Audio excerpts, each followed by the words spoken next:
తింటే కరుముతూ ఉంటే అసలు కన్నెత్తి చూసావా నన్ను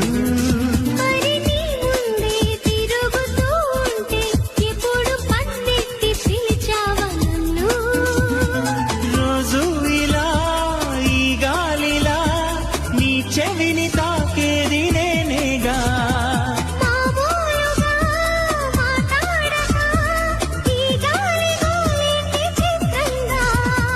కలుసుకో త్వరగా కలలు నిజమవగా